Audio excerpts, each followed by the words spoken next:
Good morning, folks.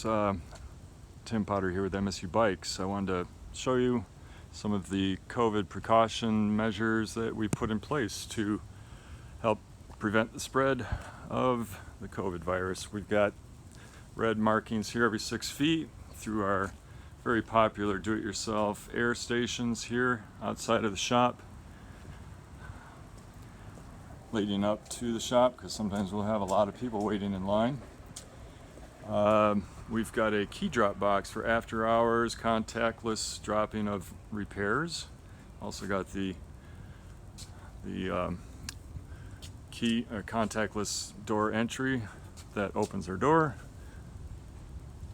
like such.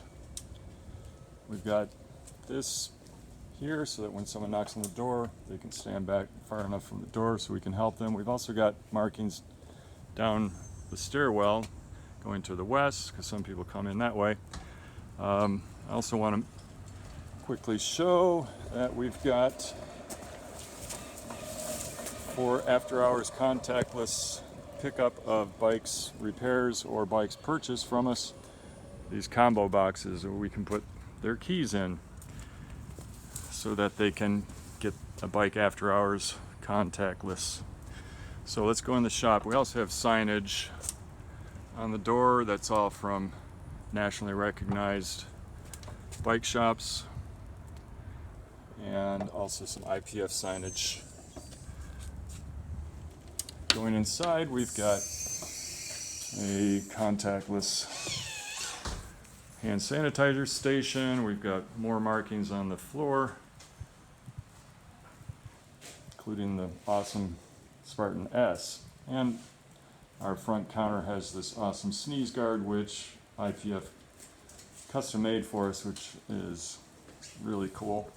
Some more signage here for customers to let them know what we're doing for their safety. This opening here for doing transactions for credit card transactions there. And there's Brittany. Hi, Brittany. And then finally, in our one restroom, we do have hand sanitizer, and we've got more signage here letting people know that we regularly clean the restroom. So that's what we're doing, and so far so good, and hope you have a great day. Bye-bye.